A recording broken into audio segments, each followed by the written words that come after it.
Buongiorno da Sicilia 24, i titoli del telegiornale. Sicilia devastata dagli incendi, il governatore Schifani, chiederemo lo stato d'emergenza. Solo a Palermo ieri oltre 30 roghi, 3 le vittime, il capoluogo messo in ginocchio dalle emergenze, evacuate oltre 1500 persone. Chiuso per ore l'aeroporto Falcone Borsellino, a fuoco il cimitero Santa Maria di Gesù. Le fiamme alimentate dal vento portano distruzione e paura nel catanese. Brucia la pineta dei Monti Rossi a Nicolosi. Chiuso un tratto della A18 circondato da incendi con automobilisti bloccati. A fuoco la Timpadi a Cireale. Vietato al traffico la statale 114 nel tratto interessato dai roghi. Drammatica la situazione a San Nicolò. Messina circondata dal fuoco mentre bruciano le zone limitrofe al parco archeologico di Segesta, danni a San Vito Lo Capo, distrutte abitazioni e strutture turistiche, evacuate 400 persone.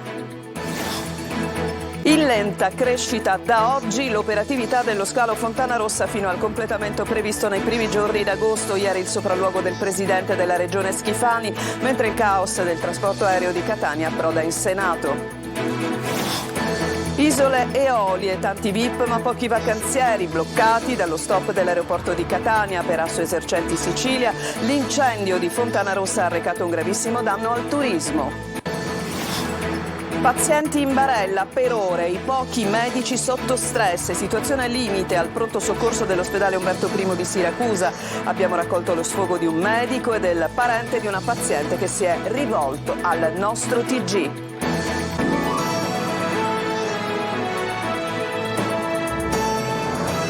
Ancora buongiorno da Sicilia 24, è stata una giornata terribile ieri, lo è stata questa notte, continuano ad esserci tanti incendi nell'isola, mentre il governatore Renato Schifani ha dichiarato ieri pomeriggio chiederemo lo stato di emergenza, il servizio di Marco Gullà. Chiederemo lo stato di emergenza. Il governatore siciliano Renato Schifani, in una giornata decisamente drammatica per la Sicilia, si rapporterà con il governo nazionale per la richiesta dello stato di emergenza. Ci sono danni ingenti ancora non quantificabili, prosegue il governatore, e numerosi roghi ancora attivi. Gli incendi di oggi, oltre a tantissimi danni, hanno anche arrecato innumerevoli disagi a Palermo e ai cittadini. Le fiamme nella montagna che sovrasta l'ospedale Cervello, come vediamo da queste immagini, hanno stravolto la quotidianità di medici e pazienti. È stato infatti evacuato per alcune ore il padiglione B del nosocomio, evacuati d'urgenza i reparti di ematologia e medicina tradizionale, disposto il trasferimento dei degenti. Preallertate per evacuazione anche medicina e gastroenterologia, disagi anche nell'altro ospedale cittadino, il policlinico. Le alte temperature hanno creato disagi per l'attività dei medici. La terapia intensiva ha chiuso i ricoveri per il malfunzionamento degli impianti di condizionamento e trasferito i pazienti. Nell'area di emergenza chiuse anche le sale operatorie, così in ortopedia, mentre quelle della chirurgia plastica funzionano solo per interventi brevi e urgenti. Bloccata anche l'attività dell'endoscopia. L'inferno di fuoco ha stravolto anche l'operatività dell'aeroporto Falcone Borsellino, chiuso per diverse ore. Caos, disagi e file, gente che inevitabilmente ha rischiato o addirittura perso il volo. Le operazioni vanno avanti a rilento in una situazione comunque di assoluta emergenza ed imprevedibilità dovuta a una situazione eccezionale. Inferno di fuoco anche nel quartiere Santa Maria di Gesù, in fiamme il cimitero, anche la chiesa del convento è stata aggredita dal rogo. È stato il fuggi-fuggi, chi si trovava ancora all'interno per fare visita ai propri cari si è dovuto allontanare velocemente. E dopo più di 24 ore di fiamme, danni, paura, purtroppo a Palermo è cominciata la conta dei morti. Sentiamo Maglio Viola. Ci sono anche 3 vittime degli incendi che da 2 giorni devastano la Sicilia. 2 corpi carbonizzati, un uomo e una donna, sono stati trovati in una casupola a Cinisi, non distante dall'aeroporto. I 2 avrebbero 77 e 75 anni. Questa mattina era morta una donna di 88, malata, vittima indiretta. I soccorsi infatti non sono riusciti a raggiungerla a causa proprio del fuoco. Gli incendi hanno anche causato feriti, ustionato un forestale, feriti 2 vigili del fuoco nelle operazioni di spegnimento. Adesso sono 86 i fronti di fuoco attivi, 26 dei quali locali soltanto intorno a Palermo. Dopo la notte di paura da Mondello, le fiamme sono state circoscritte, anche se la riserva naturale di Montegallo ormai è distrutta. Sono potute rientrare a casa 100 delle 120 famiglie che erano state evacuate, 20 le abitazioni seriamente danneggiate e dunque le famiglie che hanno bisogno di assistenza. Il panico si è però diffuso per tutta la giornata a Borgo Nuovo, a Ciaculli, a Cruillas, quartieri rimasti senza luce elettrica, minacciati dal fuoco che si avvicina e con rischio di restare anche a secco perché le fiamme hanno danneggiato le condotte di afflusso dell'acqua in città, un rischio che secondo l'azienda Acquedotto però è stato scongiurato dagli interventi del pomeriggio.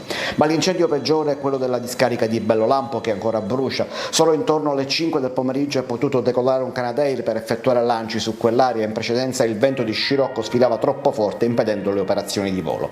L'incendio ha però invaso la città di Fuliggine e indotto prima la protezione civile e poi anche l'azienda sanitaria locale a invitare i palermitani a non uscire di casa se non necessario. C'è il rischio che nell'aria sia dispersa diossina liberata dai rifiuti in fiamme. In provincia Isola delle Femmine a fuoco la concessionaria BMW con enorme rischio esplosione visto che nei magazzini si trovavano auto a gas ed elettriche. Le fiamme hanno comunque distrutto completamente il parco auto. Fuoco anche a Regalbuto nell'Ennese, anche lì case minacciate dalle fiamme.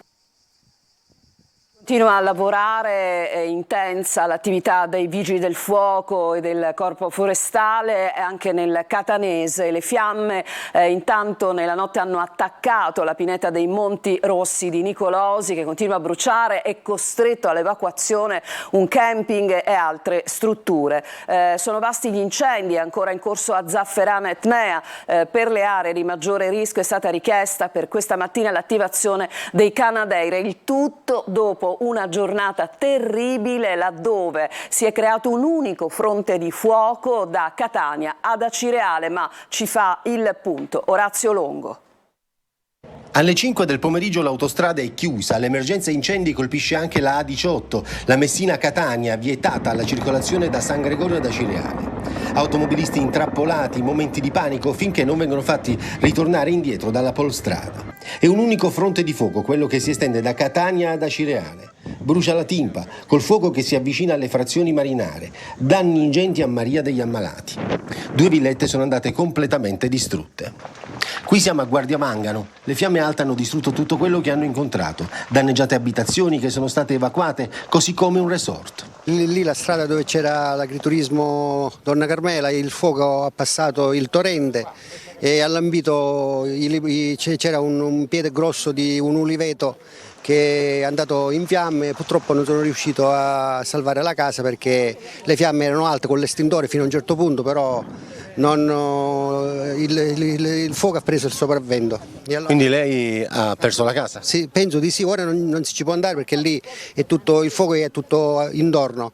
Alla Raitana da Cicatena lo scenario è critico e le fiamme per poco non avvolgono anche noi mentre ci prepariamo per intervistare il sindaco che chiede aiuto. Abbiamo bisogno di un Canadair perché l'incendio è circoscritto all'interno del parco. Con i nostri mezzi, con l'autobotte anche a Acireale è intervenuto il nostro aiuto. Noi non riusciamo ad arginare, purtroppo sta andando a fuoco una parte della storia della nostra Sicilia. Nella frazione di San Nicolò le fiamme fanno paura, evacuate una decina di abitazioni. Roghi sono segnalati anche a Belpasso e nella zona di Vaccarizzo a Catania. Quest'ultimo ha messo in allarme i gestori degli stabilimenti alla Playa che temono il ripetersi dei problemi di 2 anni fa. Grosso incendio anche in via Palermo e nella zona di via Nizzeti. Distrutta dalle fiamme un'azienda di packaging in via Epipoli. Il prefetto ha convocato il coordinamento soccorsi. E sono centinaia le chiamate giunte al numero di emergenza 095 48 40 00 in funzione H24 nel centro operativo comunale di protezione civile di Catania da parte di cittadini che chiedono assistenza, informazioni di vario tipo, soprattutto connesse alla mancanza di energia elettrica, di acqua, ma anche per essere messi in contatto con i vari servizi assistenziali e ospedalieri. A questo stesso numero si può chiamare per segnalare casi di particolare necessità come quella di persone che hanno bisogno di essere ospitate dalle 9 alle 21 in locali climatizzati approntati dal comune nel complesso fieristico Le Ciminiere per rifocillare anche con cibo e bevande persone che hanno bisogno. Gli operatori e i volontari convenzionati con i servizi sociali del comune sono pronti a intervenire per supportare queste persone e se necessario accompagnarle nel luogo protetto dove a rotazione un centinaio di cittadini, alcuni dei quali senza fissa dimora, dimora durante la giornata si recano puntualmente per sottrarsi alle ondate di calore. Andiamo a Messina. Anche Messina ha vissuto una giornata terribile e continuano alcuni focolai ad essere attivi dopo appunto 24 ore nelle quali la città è stata circondata dalle fiamme. Francesco Triolo. Messina accerchiata dalle fiamme, sono numerosi gli incendi nelle colline della città che stanno mettendo in seria difficoltà vigili del fuoco, protezione civile, forestale. I roghi hanno coinvolto tutta la parte nord, dall'Annunziata a Curcuraci, Faro Superiore, Tono, Castanelle, Masse, scene di grande drammaticità a Faro Superiore dove il fuoco ha coinvolto alcune abitazioni ed un maneggio da cui è stata evacuata una trentina di cavalli, danneggiate seriamente dalle fiamme diverse ville a Curcuraci con i proprietari costretti ad allontanarsi ed abbandonare in tutta fretta le proprie abitazioni. Da questa mattina stanno intervenendo in Canadair gli elicotteri della Forestale, raddoppiato il dispositivo di emergenza, impegnate 15 squadre di soccorso con 94 uomini e 40 mezzi dei vigili del fuoco, personale e mezzi di rinforzo provenienti anche dalla Campania e una squadra da Catania. A Messina si sono verificati diversi blackout elettrici con conseguenze anche per l'approvvigionamento idrico. Attivato in prefettura un coordinamento interforze anche perché la situazione è critica non solo in città ma anche in provincia. La situazione è più difficile nel pomeriggio a Oliveri, dove il sindaco ha chiesto di evacuare buona parte del paese. Anziani e persone in difficoltà sono stati portati a Falcone, per gli altri ha disposto il concentramento al campo sportivo. La stazione di servizio di Tindari sulla Venti è stata distrutta dal fuoco. A Santo Stefano di Camastra un incendio ha danneggiato il depuratore, interessato 4 abitazioni. A Furci le fiamme hanno avvolto la collina e raggiunto 2 complessi abitativi. Diverse case sono state evacuate per motivi di sicurezza. A Trappitello nel pomeriggio il sindaco di Taormina, Cateno De Luca, ha disposto l'evacuazione delle ville che ci sono in contrada Feoconiglio, a ridosso del confine con Gaggi. E mentre questa mattina la situazione sembra essersi normalizzata, le fiamme sono state spente dai vigili del fuoco, ma la situazione è sempre monitorata per la possibilità di eventuali piccoli roghi che possono riemergere. Le fiamme ieri non hanno risparmiato nemmeno la zona archeologica di Segesta. Sentiamo. Mentre si continuano a spegnere i focolai che ancora ardono in molte zone del parco archeologico di Segesta, si inizia a fare la conta dei danni incalcolabili, quelli prodotti nella notte dal vasto incendio che ha mandato in fumo l'area del parco archeologico e le aree boschive limitrofe, Pispisa, Mango, Contrada Margana, Giacaudo, Conca, Scorciaiatto e in fumo anche il punto di ristoro all'interno del parco stesso. Le fiamme hanno anche divorato le installazioni artistiche inaugurate in questa settimana all'interno del Tempio Dorico a ridosso. L'incendio era partito dal Castello Femi a Calatafimi, poi nel primo pomeriggio le fiamme avevano interessato le zone agricole limitrofe alla galleria di Segesta ed era stata chiusa al traffico la A29. In pochi minuti però, complici le altissime temperature, ieri stanotte a Trapani c'erano 50 gradi, l'inferno di fuoco si è propagato all'interno del parco archeologico e nelle contrade limitrofe. In una tragedia, dice il sindaco di Calatafimi Francesco Gruppuso, che invita chiunque sappia qualcosa su questa mano criminale a recarsi presso le sedi opportune per denunciare. Oltre alla vegetazione, nella notte sono andate bruciate abitazioni e strutture turistiche ed evacuate circa 400 persone che si trovano ricoverate presso il teatro comunale, mentre si stanno valutando soluzioni per quanti si ritrovano senza casa. Anche il camping La Pineta è stato minacciato dagli incendi ed è stato evacuato. Il sindaco, l'amministrazione e i cittadini di San Vito Lo Capo chiedono aiuto per avere i Canadair che ancora non si sono visti. Scrive il sindaco Francesco La Sala, bisogna salvare la riserva. Adesso ci fermiamo, una pausa e torniamo tra poco.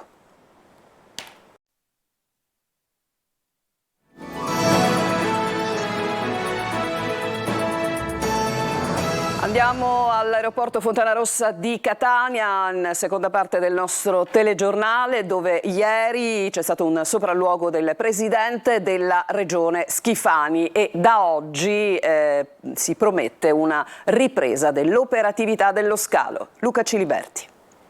Da domani l'operatività dell'aeroporto di Catania passerà da 8 a 10 voli all'ora, 5 partenze e 5 arrivi, mentre da martedì 1 agosto, quando entrerà in funzione la tensostruttura di 500 metri quadrati allestita dall'aeronautica militare, si potrà arrivare fino a 14. Il ritorno alla piena normalità si avrà qualche giorno dopo, non appena termineranno le operazioni di bonifica e il ripristino del Terminal A. Dovremmo andare a Malta, però sta ritardando, non si sa quando arriva il volo e per il momento ci sono 2 ore di ritardo. Il volo ritarda ogni mezz'ora, ci fanno entrare, ci fanno uscire, un po' di confusione. No, è terribile. Se noi veniamo da Reggio Calabria, siamo partiti alle 4 e siamo qua da 2 ore di ritardo. Sì, purtroppo sì, stiamo andando a Trapani e non c'è nessuna informazione tramite telefono, tranne che uno viene fino qua e questo è un disagio enorme. Il presidente della regione Renato Schifani ha voluto toccare con mano la situazione catanese con un sopralluogo nello scalo etneo. Alla riunione ha voluto partecipare in videocollegamento anche il ministro dei trasporti Matteo Salvini. Ottimo coordinamento con il ministro Salvini che sta seguendo assieme a me da vicino la vicenda. Vi sono delle previsioni ottimistiche di ripresa, come ha detto l'amministratore delegato alla SAC. Si farà un piccolo ma importante terminal con una tensostruttura molto grande che consentirà di aumentare ancora il numero dei voli per ora attraverso una struttura che sarà montata entro domenica e che quindi dopo un paio di giorni sarà operativa. Il caos del trasporto aereo di Catania approda in Senato. Con 144 voti favorevoli l'Aula di Palazzo Madama ha approvato all'unanimità la mozione sulle criticità nei collegamenti aerei con Catania e la Sicilia, sottolineando però la grave fragilità del sistema di trasporto aereo in Sicilia a causa dell'insufficiente sviluppo delle infrastrutture aeroportuali e la frequenza con la quale l'aeroporto di Catania sospende l'erogazione del servizio di trasporto aereo per le eruzioni dell'Etna. Adesso i senatori chiedono un piano di emergenza straordinaria da adottare sin da subito e un'attività ispettiva su quanto accaduto all'aeroporto Fontanarossa. E la chiusura dell'aeroporto dei giorni scorsi sta avendo enormi ricadute sul comparto turistico. Asso Esercenti Sicilia fa una stima del danno, si parla di 40 milioni di euro al giorno. Eva Spampinato. Sono chiare, siamo arrivati in cima! I VIP ci sono, ma i turisti no, o meglio, i turisti vorrebbero raggiungere le isole Eolie, ma la perdurante chiusura dell'aeroporto di Catania, le difficoltà di collegamento e i prezzi troppo alti dei trasporti verso le isole minori della Sicilia fanno cambiare destinazione e programmi di viaggio. Le isole Eolie in questi giorni stanno vivendo un ennesimo disagio dovuto alla chiusura dell'aeroporto di Catania, infatti si registrano molti ritardi e molte disdette. Catania è l'unico aeroporto che serve bene, diciamo, le isole Eolie, perché non abbiamo altri aeroporti al di fuori di questo. Reggio Calabria è difficile da raggiungere per via degli aliscafi. Asso Esercenti Sicilia stima un danno da 40 milioni di euro al giorno per l'indotto turistico di tutta l'isola, in particolar modo per la parte orientale a causa della chiusura parziale di Fontanarossa. A essere coinvolti, spiega Salvo Politino, non sono solo i passeggeri ma l'intera filiera legata al turismo, dai taxi agli hotel, dai bar ai ristoranti, passando per le agenzie di viaggio.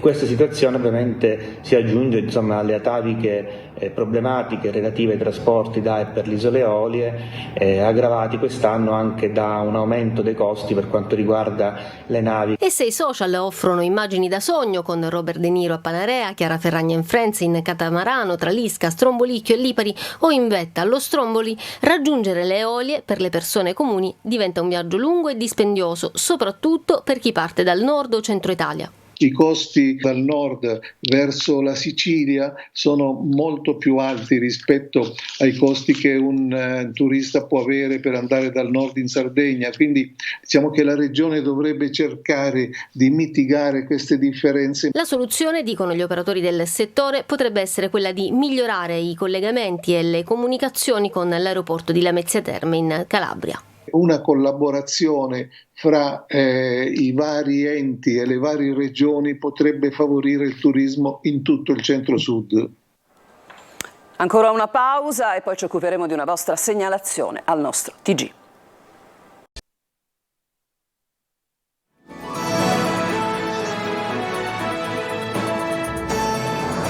Ultima parte del telegiornale, adesso vi facciamo ascoltare lo sfogo di un medico del pronto soccorso dell'ospedale Umberto I di Siracusa, esasperato per la carenza di organico, e l'audio registrato da un parente di un paziente che si è rivolto al nostro telegiornale.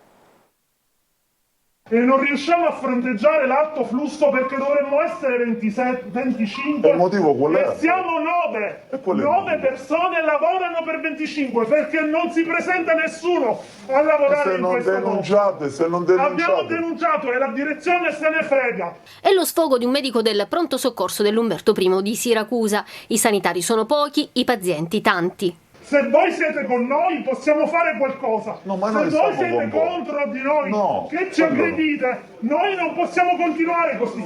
Questo pronto soccorso è a rischio imminente di chiusura. Quindi un attimo di pazienza, cortesemente aiutateci perché noi non ce la facciamo più. Qui c'è un elevato rischio clinico e quelli che sono sopra di noi ci stanno ammazzando tutti, sia i parenti, sia i pazienti, sia noi. A registrare questo sfogo è stato il figlio di un paziente arrivato al pronto soccorso in codice giallo. Del sovraffollamento nell'unico pronto soccorso della città ne avevamo già parlato qualche mese fa, ma da allora nulla sembra essere cambiato. È veramente vergognoso che i pazienti debbano stare nei corridoi, sopra le barelle, abbandonate per ore, sempre perché qui all'ospedale Metropolitano di Siracusa mancano i medici e mancano gli infermieri. È uno schifo, è una vergogna. Prima di una visita spesso passano ore, le lancette dell'orologio girano e per chi sta male il tempo di attesa sembra durare un'eternità. A lamentarsi non sono solo i pazienti ma anche i familiari. Qualcuno deve fare qualcosa, l'ospedale Umberto I di Siracusa è al collasso. Troppe responsabilità, pressioni e bassa retribuzione sarebbero queste le motivazioni che portano i medici a scegliere reparti diversi da quelli d'urgenza. Così a Siracusa, come nelle altre città, il problema non cambia e i pronto soccorso restano senza medici e sovraffollati di pazienti. Con questo servizio si chiude questa edizione di Sicilia 24. Vi do appuntamento alla prossima su Telecolor in onda alle ore 14. Vi lascio adesso al consueto appuntamento con Buongiorno Sicilia. A tutti voi un buon proseguimento di giornata.